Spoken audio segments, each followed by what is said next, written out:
ఎక్కడ జరగనిది, ఎవరు చేయలేనిది మీరు తలపెట్టారు. దాంట్లో నో డౌట్.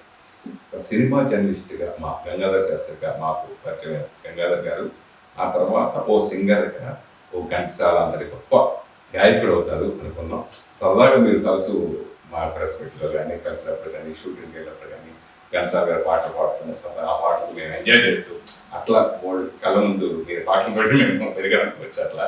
సో, ఒక్కసారిగా ఇలా ఇలా జరగడం జరిగింది. సో, ఆ లోటు అరే నేను గొప్ప గాయకుడిని కాలేకపోయానే అనేది ఎప్పుడైనా మీకు ఎప్పుడు లేదు. ఇంతకంటే ఏంటి ఇది సూపర్, నాకు డౌట్ లేదు.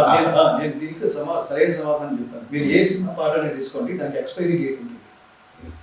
ఇప్పుడు నేను సినిమా గాయకుడే కావాలి, ఇప్పుడు ఎంత గొప్ప పాట అయినా తర్వాత కాలంలో అది నిలబడుతుందనే గ్యారంటీ లేదు. అవునా? మీరు సినిమా ఇండస్ట్రీ మొదలైన 100 సంవత్సరాల చరిత్ర తీసుకుంటే 100 సంవత్సరాల చరిత్రలో మహాద్భుత హిట్స్ చూడండి, ఆ తర్వాత కాలంలో ఏమైనా ఉంటాయని చూడండి. వాళ్ళ ఘంటసాల గారి పాటలు స్టేజ్ మీద ఎక్కడ మనం వింటలేదు. చూడండి, మన కళ్ళ ఎదుర్కొండానే అసలు డ్రాస్టిక్ చేంజ్ అనమాట. ఇంత గొప్ప పాటలు ఏంటి, ఎవరు పాటలేదు ఏంటంటే ఇప్పుడు అన్నీ నువ్వు అంటావా ఇవన్నీ వింటున్నాం. ఆ కాలానికి అది అంటే ఎంత గొప్ప పాట అయినా అది ఆ కాలానికి. కానీ కాలం దాటి కాలం చెల్లని ఎక్స్పైరీ డేట్ లేని గీతం ఏదంటే భగవద్గీత. నా సంగీతం నేను నేర్చుకున్న కర్ణాటక శాస్త్రీయ సంగీతం, లలిత సంగీతం ఇవన్నీ భగవద్గీతకి ఉపయోగపడతాయి. అసలు అది కాదు, అవన్నీ అశాశ్వతం. ఇది శాశ్వతం. అదే గాత్రం. ఇప్పుడు నాకు గాత్రం లేకపోతే అసలు ఈ భగవద్గీత మార్గమే లేదు. అది చూడండి, నేను గాయకుడి కాకపోతే భగవద్గీత మార్గమే లేదు. సో ఈ గానం అనే టాలెంట్ ని సినిమా వైపుకి మరలిస్తే ఎక్స్పైర్ అయిపోయాయి తర్వాత కాలం. ఇప్పుడు బాలసుబ్రహ్మణ్యం గారి పాటలు ఇంకా మనం చూస్తున్న మార్గాలు కాబట్టి ఇప్పుడు ఘంటసాల గారి పాటలు లాగా ఇవి కొంతకాలం ఉంటాయి. ఆ తర్వాత లేటెస్ట్ ఏదో ఉంటుంది. ఆ లేటెస్ట్ చక్రాల కింద పడి గ్రేటెస్ట్ నలిగిపోతూ ఉంటాయి.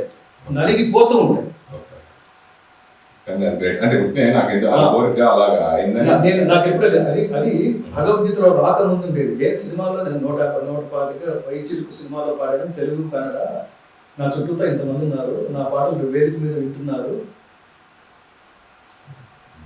విన్న ఇంతమంది మ్యూజిక్ డైరెక్టర్స్ నేను కనిపిస్తే ఏంటి రాఘవేంద్రరావు గారు గంగాధర్ గారితో ఎప్పుడు పాడిద్దాం అనే జోకులు కూడా జోకులు సీరియస్ గా జోకులు అన్నమాట. ఇంత చులకనగా మాట్లాడుతున్నారు, ఏంటి అసలు మనకి సక్సెస్ రాదా అని అంటే సక్సెస్ ఇవ్వలేదు దేవుడు. నేనేం ప్రయత్నం చేయలేదు, సక్సెస్ ఇవ్వలేదు దేవుడు. ఎన్ని వందల సినిమాల్లో పాడినా సక్సెస్ ఇవ్వలేదు. సక్సెస్ ఇవ్వకపోవడానికి మన తాను ఒకటి తలిచిన దైవం ఒకటి తలచను అంటారే, అది ఖచ్చితంగా ఈ మార్గాన్ని నమ్ముతా. నేను డెస్టినీ నమ్ముతా, ఈ మార్గాన్ని నమ్ముతా, దైవ మార్గాన్ని నమ్ముతా. అది కాదురా నీ మార్గం, నీకు అర్థం కావట్లేదు. ఎక్స్పైరీ డేట్ అయిపోయి సినిమా పాట పాడతారంటే ఏంటి? ఎక్స్పైరీ డేట్ లేని పాట పడిస్తాను, అది నేను రాసిన పాట, నువ్వు చూన్ చేసుకుని పాడు అన్నాడు కృష్ణ పరమాత్మ. ఇంకా దీనికి శాశ్వతత్వం ఇది ఇంటర్నెట్ లో శాశ్వతంగా ఉండిపోతుంది. ఎందుకు శాశ్వతంగా ఉంటుందని కాన్ఫిడెంట్ గా చెప్పగలంటే, నేను మామూలుగా రికార్డ్ చేయలేదు, ఒక తపస్సులో ఉండి రికార్డ్ చేశాను. అదే నేనైపోయి రికార్డ్ చేశాను. దాన్ని కాపాడుకోవాల్సిన బాధ్యత పరమాత్మది. అంతే, దానికి స్ఫూర్తి ఘంటసాల. దానికి నేను అది కూడా చెప్తాను, all this credit goes to Ghantasala. ఎందుకంటే ఘంటసాల గారే భగవద్గీత పాడుండకపోతే నేను దాన్ని సంపూర్ణం చేయాలనే ఆలోచన నాకు వచ్చుండేది కాదు. ఎందుకంటే అంతకుముందు చాలా మంది భగవద్గీతలు పాడినా నేను ఇన్స్పైర్ అవ్వాలి, తర్వాత చాలా మంది పాడినా అది నా మనసులోకి రావాలి. ఘంటసాల గారిది మనసులోకి, ఆత్మలోకి, బుద్ధి, శరీరం, జీవితం వాటితో మమేకం అయిపోయి, ఎస్ ఆయన భారవి గారు ఇచ్చిన సూచన, ఇది మనం చేద్దాం అనుకోవడంతో అది ఆగిపోలేదు. ఇన్ని వేల మంది ప్రపంచవ్యాప్తంగా కలిసి మేమున్నాం అని ముందుకు తోయడంలో కూడా అయిపోలేదు. ఇన్ని పరీక్షలు, దాన్ని తట్టుకునే ఆత్మస్థైర్యం మళ్ళీ పరమాత్మ ఇచ్చాడు. అనేక ఫ్యామిలీ టెన్షన్, నా పిల్లల ఎదుగుదల నేను చూడలేదు సురేష్. ప్రారంభం నాకు పిల్లలు ఎదుగుతున్న దశ నేను చూడలేదు. నిరంతరం బుద్ధులు లేవడం, రాత్రి ఎప్పుడో రావడం, పిల్లలు సడన్ గా నాకు ఇప్పుడు చూసినప్పుడు అనిపిస్తుంది తీరుబడిగా ఇప్పుడు లేదర్గా ఉన్నాం. వీళ్ళు ఇంత ఎత్తి నాకంటే ఎత్తి ఎట్లా ఎదిగిపోయారు, వీళ్ళు చిన్నప్పుడు ఎలా ఉండేవాళ్ళు అనుకుంటుంటారు. అంటే నేను 32 సంవత్సరాలు మిమ్మల్ని చూస్తాను అన్న. మీ ఇన్స్పిరేషన్ తోటి నేను జర్నలిస్ట్ గారు కూర్చోలేడటం కానీ ఎన్ని మీరు ఆ రూల్ పుస్తకం ఇప్పటికీ నాకు మైండ్లో పెద్ద రూల్ పుస్తకంలో క్వశ్చన్స్ రాసుకోవడం, ఎట్లా అడగాలో ఎలా అడిగారు అంటే ఇప్పుడు మీడియా ఎలక్ట్రానిక్ ఎంత వచ్చేసింది కాబట్టి అంత సోషల్ మీడియా వచ్చింది వేరు. అప్పుడు ఆ రోజుల్లోనే మీరు స్ట్రైట్ ఫార్వర్డ్గా అడిగేవారు. ఆ ఇన్స్పిరేషన్ తోటి మేము ఇలాగా వచ్చామనుకోవచ్చు. చాలా సిస్టమేటిక్గా మీరు నిజంగా సెట్లో కూడా ఇప్పుడు తరచూ షూటింగ్ పిలిచేవారు, లంచ్ పిలిచేవారు, కానీ మీరు మాత్రం బాక్స్ తెచ్చింది ఆ బాక్స్ లోనే మీరు తింటూ ఇంటి భోజనమే ఇంటి భోజనం చేసుకుంటూ ఈ సిస్టమేటిక్ అనేది మీకు ఎలా అలవడుతుంది అంటే అదే ఇది కూడా ఏదో భోజన సంస్కారం అనుకుంటా. ఇప్పుడు సినిమా అనేది మామూలు ప్రభావితం చేయదు సురేష్. సినిమా మామూలు విషయం కాదు. మనం ఎదుర్కొండానే కొన్ని కోట్ల మంది చూడాలనుకునే చిరంజీవి గారు ఏ గంగాధర్ ఏ సురేష్ అనుకుంటూ భుజం మీద చేసుకుని సరదాగా మాట్లాడి ఇది సాధ్యమా అంటే అప్పుడు మనకున్న స్టాండర్డ్స్ లో, మనకున్న జ్ఞానంలో, మనకున్న పరిమితుల్లో చిరంజీవి గారు భుజం మీద చేయడం అంటే అసలు మహాద్భుతం. ఎన్టీ రామారావు గారు మన భుజం మీద చేయడం, మనతో మాట్లాడడానికి ఇష్టపడడం. అలాగే అక్కినేని నాగేశ్వరరావు గారు వారితో ఆయనతో కూర్చోవడం, మీరు ఈ పాట పాడండి ఇది వింటాను, అసలు టోటల్ గా రోజంతా అలా కూర్చునేవాడు.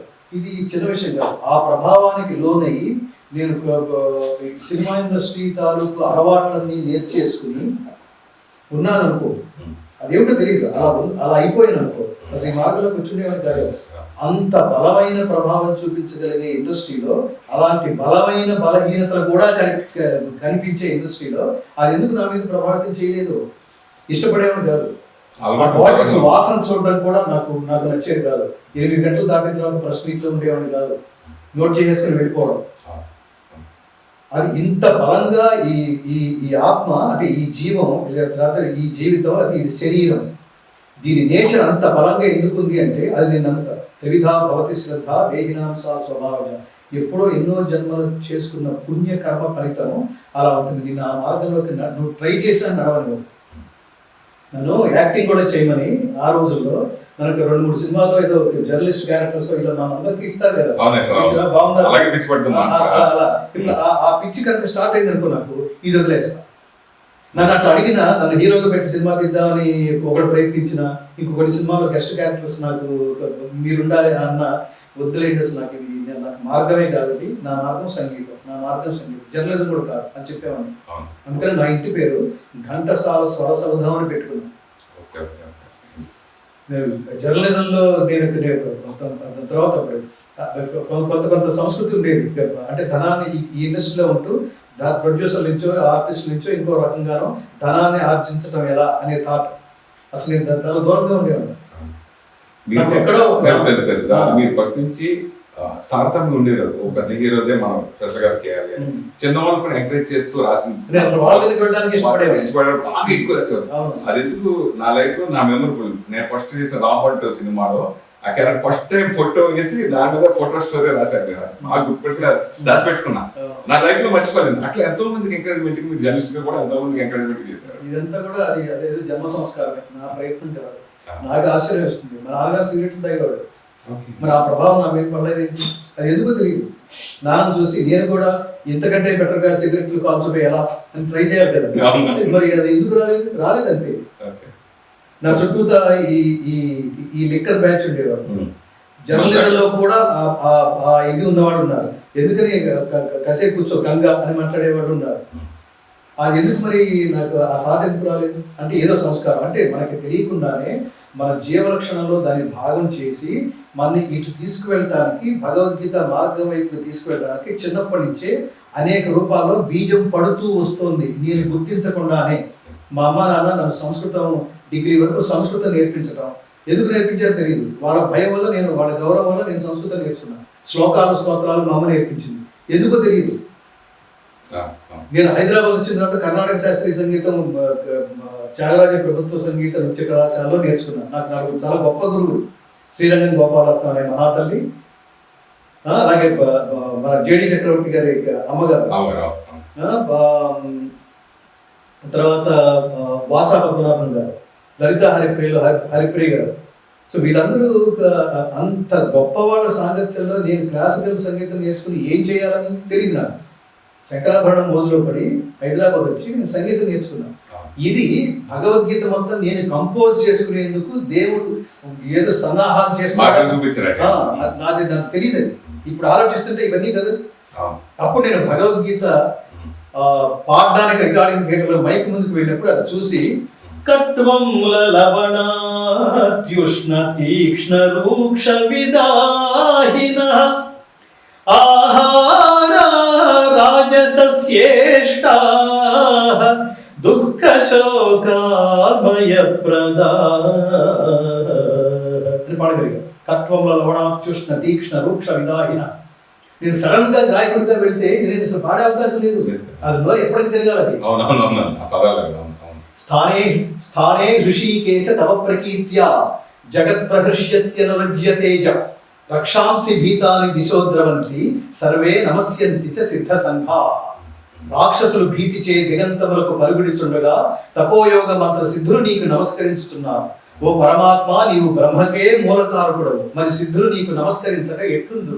ఓ పరమాత్మ, ఓ మహాత్మ, నీవు ఆదిదేవుడవు, పురాణ పురుషుడవు, ఈ జగత్తునకు పరమాశ్రయుడవు, సర్వజ్ఞుడవు, సర్వవేద్యుడవు, పరమధాముడవు, విశ్వవ్యాపిని. ఓ మహాత్మ, వాయువు, యముడు, అగ్ని, వరుణుడు, చంద్రుడు, ప్రజాపతి, ప్రపితామహుడను నీవే నీవే, నీకు నమశ్శతములు. ఆ భాష చెప్తున్నప్పుడు అది ఎన్టీఆర్ గారు, అక్కినే నాగేశ్వరరావు గారు, ఘంటసాల గారు, వాళ్ళ ప్రభావం. ఇదంతా సడన్ గా ఒక్కసారి సిద్ధాంతంలాగా నేను అది నేర్చుకుని భగవద్గీతలకు వెళ్ళాలంటే కుదరదు. బాల్యం నుంచే ఎక్కడో అభ్యాసం మొదలైంది పరమాత్మ అనుగ్రహం. అది నువ్వు ఖచ్చితంగా నమ్మి తీరాల్సిందే. మన వెనక ఎవడో ఏదో చేస్తూ ఉంటాడు, అది నువ్వు గ్రహించాలి. ఆ గ్రహించడానికి నీకు జ్ఞానం ఉండాలి.